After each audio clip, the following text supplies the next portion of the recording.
Hi friends. तो आज हम आपका 16 दिसंबर 2017 को जो सेकेंड मीटिंग में पेपर हुआ था उसका यहाँ पे पार्ट 2 लेकर के आए हैं और पार्ट 1 हम ऑलरेडी डिस्कस कर चुके हैं। तो चलिए स्टार्ट करते हैं। तो जैसा कि आपका फर्स्ट क्वेश्चन है, साकार का विपरीत शब्द दिए गए विकल्पों में से कौन सा है। तो जो साकार है इसका जो विपरीत है ये आपका होता है निराकार। तो जो साकार है इसका जो विपरीत शब्द है ये आपका होता है निराकार। तो यहाँ पे आपका ऑप्शन बी करेक्ट हो जाएगा। अगला है, भाषा लिखने के लिए प्रयुक्त चिन्हों के व्यवस्थित रूप को क्या कहते हैं। तो जो व्यवस्थित रूप होता है चिन्हों का वो आपका लिपि के अंतर्गत आता है। तो यहाँ पे ऑप्शन डी करेक्ट हो जाएगा। अगला है, नाव का समानार्थी शब्द निम्न विकल्पों में से कौन सा नहीं है। क्वेश्चन को ध्यान से पढ़िएगा, इसमें पूछा गया है कि कौन सा नहीं है। तो अगर आप देखेंगे तो नाव का समानार्थी नौका है, नौका, डोंगी भी है, तरी भी है और तरणी होता है, बट यहाँ पे आपका तरुणी है। अगर समानार्थी की बात करेंगे तो ये तरुणी जो है ये नाव का समानार्थी है, जबकि यहाँ पे तरुणी की बात की गई है। तो यहाँ पे जो नहीं है वो आपका हो जाएगा ऑप्शन सी। तो यहाँ पे ऑप्शन सी करेक्ट है। अगला है, यहाँ पे हमें रिक्त स्थान को भरना है। तो इसमें क्या होगा, प्रश्न पत्र में कुछ प्रश्नों के उत्तर संक्षिप्त लिखने होते हैं और कुछ कुछ संक्षिप्त लिखने होते हैं। तो कुछ हमें, अगर यहाँ पे से नहीं होता तो आपका विस्तृत आ जाता, लेकिन यहाँ पे से है तो विस्तार से हो जाएगा। तो आपका ऑप्शन सी करेक्ट हो जाएगा। अगला है, हिंदी भारत की कौन सी भाषा है। तो हिंदी जो है वो भारत की संपर्क भाषा है। तो ये आपका ऑप्शन डी हो जाएगा। अगला है, यहाँ पे भी आपको रिक्त स्थान भरना है। हम जिनसे कुछ रखते अपेक्षा हैं वह हमारी उपेक्षा करते हैं। तो यहाँ पे ऑप्शन सी है करेक्ट। अगला फिर से आपका रिक्त स्थान, इसमें क्या है, दोनों शब्दांश है जिन्हें मूल शब्दों में जोड़कर नए शब्दों का निर्माण करते हैं। अब आपको यहाँ पे ये पता होना चाहिए, मूल शब्दों की बात की गई है तो मूल शब्द में कौन से शब्द जोड़ करके नए शब्द बनते हैं। तो वो आपका होता है उपसर्ग और प्रत्यय। अगर आप उपसर्ग की बात करेंगे तो उपसर्ग को हम प्रीफिक्स बोलते हैं इंग्लिश में, और प्रत्यय को हम सफिक्स बोलते हैं इंग्लिश में। उपसर्ग को किसी भी शब्द में शुरुआत में लगाया जाता है, शुरुआत में आपका उपसर्ग आता है, जबकि जो प्रत्यय है वो किसी भी मूल शब्द के अंत में लगता है। जो भी मूल शब्द है इसके अंत में आपका प्रत्यय जुड़ता है, जबकि उपसर्ग शुरुआत में लगता है। अगला है आपका, जहाँ एक शब्द अनेक अर्थों में प्रयुक्त होता है वहाँ कौन सा अलंकार होता है। तो जैसा कि हम अलंकार की वीडियो में ऑलरेडी डिस्कस कर चुके हैं कि जहाँ पे एक शब्द आपका एक बार आ रहा है लेकिन उसके अर्थ कई सारे निकल रहे होते हैं तो वहाँ पे आपका श्लेष अलंकार होता है। तो यहाँ पे ऑप्शन बी आपका हो जाएगा। अगला है, रिक्त स्थान अगेन हमारा, इंडोनेशिया में एक बार फिर ज्वालामुखी ने डैश बरपाया है। क्या बरपाया है। तो अगर आप ऑप्शंस पे जाएंगे तो इसमें आपका हो जाएगा कहर बरपाया है। तो ऑप्शन बी इज करेक्ट। अगला है, क्रिया के जिस रूप में वर्तमान में क्रिया के होने का संदेश हो, क्रिया का वह संदर्भ क्या कहलाता है। तो ये होता है आपका संदिग्ध वर्तमान। तो इसलिए आपका ऑप्शन बी करेक्ट हो जाएगा। अगला है, जिस कृति के लिए कवि नागार्जुन को साहित्य अकादमी पुरस्कार मिला वह किस भाषा में रचित है।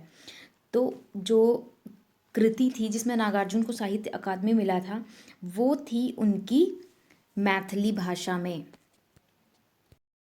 अगला है आपका, एकाकिनी शब्द का लिंग बदलना है हमें। यहाँ पे तो जो एकाकिनी है अगर इसका आप लिंग चेंज करेंगे तो इसमें आपका हो जाएगा एकाकी। तो ऑप्शन सी इज करेक्ट। अगला है आपका, समास विग्रह और उनके भेद की जानकारी दे रहे प्रस्तुत वाक्य में रिक्त स्थान की पूर्ति के लिए सही विकल्प का चयन करना है। तो यहाँ पे हमें समास विग्रह का पता होना चाहिए कि समास विग्रह क्या होता है, उसके बेसिस पे हमें इस क्वेश्चन का आंसर करना है। तो है आपका, देशभक्ति का समास विग्रह है डैश और समास विग्रह का भेद है। तो देशभक्ति का यहाँ पे समास विग्रह की बात की गई है। तो जो देशभक्ति है इसका अगर आप समास विग्रह करते हैं तो ये आपका आता है देश के लिए भक्ति।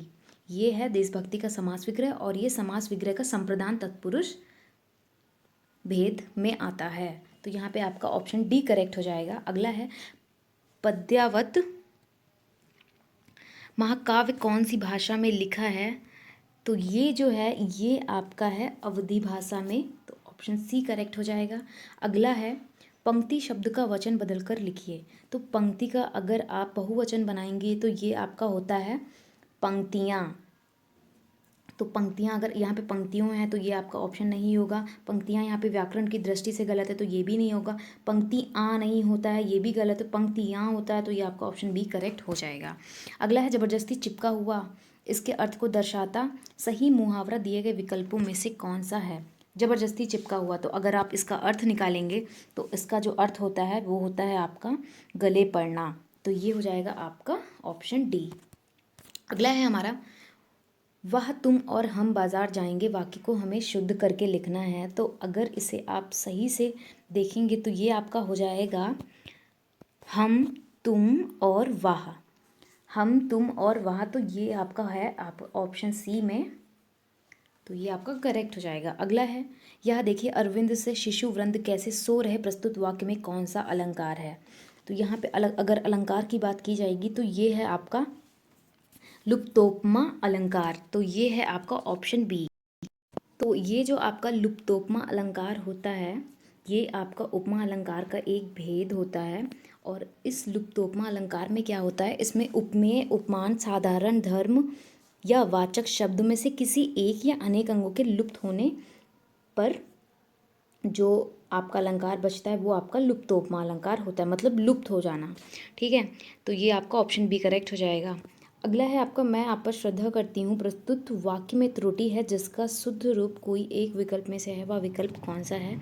तो अगर आप यहाँ पे ऑप्शन से देखेंगे तो मैं आप पर श्रद्धा करती हूँ, ये आपका एक सेंटेंस है। तो अगर आप इसमें देखेंगे तो ये आपका हो जाएगा ऑप्शन डी, मैं आपकी श्रद्धा रखती हूँ। तो ये आपका करेक्ट हो जाएगा। अगला है, दिए गए शब्दों में से नित्य एक वचन में प्रयुक्त होने वाला कौन सा शब्द नहीं है। तो एक वचन में जो प्रयुक्त नहीं होता है वो है आपका हस्ताक्षर। तो ये है आपका ऑप्शन सी करेक्ट हो जाएगा। तो ये हमारा हिंदी का पोर्शन यहाँ पे हमने कंप्लीट कर लिया है। If you like this video, give a thumbs up. For more updates, subscribe my YouTube channel. Thank you so much for watching this video.